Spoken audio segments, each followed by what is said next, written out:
नमस्कार, CUET current affair episode में आपका स्वागत है। आइए शुरुआत करते हैं आज के एपिसोड की। पहला प्रश्न है, हाल ही में किस संगठन ने रुद्रम 2 मिसाइल का सफल परीक्षण किया? इसरो, डीआरडीओ, नासा या फिर एचएएल? इसका सही जवाब है ऑप्शन बी, डीआरडीओ। हाल ही में रक्षा अनुसंधान एवं विकास संगठन ने रुद्रम 2 मिसाइल का सफलतापूर्वक परीक्षण किया। इसकी मारक क्षमता 300 किलोमीटर है। अगला प्रश्न, दुनिया के पहले लकड़ी के उपग्रह लिग्नोसैट के विकास में कौन सा संगठन शामिल है? नासा और स्पेसएक्स, क्योटो विश्वविद्यालय और सुमितोमो वानिकी, ईएसए और एयरबस या फिर जाक्सा और मित्सुबिशी? इसका सही जवाब है ऑप्शन बी, क्योटो विश्वविद्यालय और सुमितोमो वानिकी। लिग्नोसैट क्योटो विश्वविद्यालय और सुमितोमो वानिकी के बीच एक संयुक्त प्रयास है। लिग्नोसैट उपग्रह मैग्नोलिया लकड़ी के चिप्स से बना है। अगला प्रश्न, किस कंपनी ने पहली हाइड्रोजन बस उपलब्ध कराने के लिए भारतीय सेना के साथ समझौता ज्ञापन पर हस्ताक्षर किए? रिलायंस इंडस्ट्रीज, इंडियन ऑयल कॉरपोरेशन लिमिटेड, टाटा मोटर्स या फिर हिंदुस्तान पेट्रोलियम?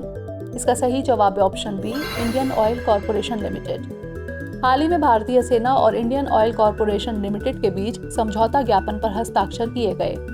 हाइड्रोजन बस हाइड्रोजन ईंधन सेल प्रौद्योगिकी का उपयोग करती है, जो शून्य उत्सर्जन के साथ विद्युत ऊर्जा का एक स्वच्छ और कुशल विकल्प प्रदान करती है। अगला प्रश्न, विश्व पर्यावरण दिवस कब मनाया जाता है? 4 जून, 5 जून, 6 जून या फिर 7 जून? इसका सही जवाब है ऑप्शन बी, 5 जून। विश्व पर्यावरण दिवस हर साल 5 जून को मनाया जाता है। वर्ष 2024 की theme land restoration, desertification and drought resilience है। अगला प्रश्न, 2007 में संयुक्त राष्ट्र शांति मिशन में सर्वप्रथम महिला सैन्य टुकड़ी को तैनात करने वाला देश कौन सा था? संयुक्त राज्य अमेरिका,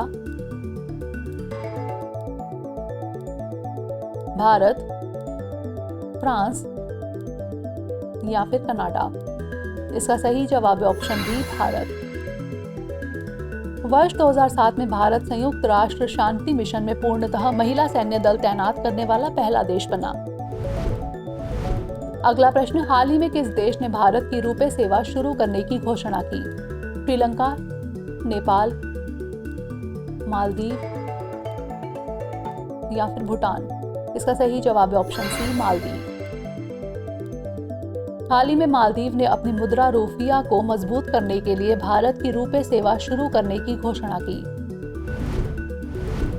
अगला प्रश्न, हाल ही में माउंट एवरेस्ट पर चढ़ने वाले सबसे कम उम्र के भारतीय कौन बने? अर्जुन वाजपेयी, काम्या कार्तिकेयन, मालवथ पूर्णा या फिर ताशी मलिक?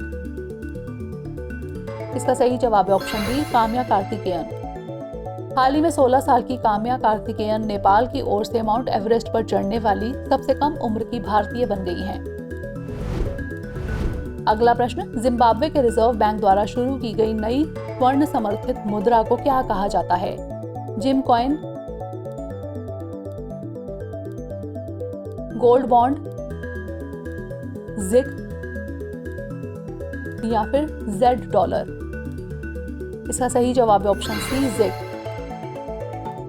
जिम्बाब्वे के रिजर्व बैंक ने वित्तीय स्थिरता प्रदान करने के लिए जिग, संक्षेप में जिम्बाब्वे गोल्ड नामक एक नई स्वर्ण समर्थित मुद्रा शुरू की। अगला प्रश्न, विनायक दामोदर सावरकर की जयंती कब मनाई जाती है?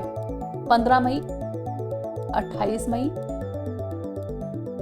10 जून या फिर 2 जुलाई?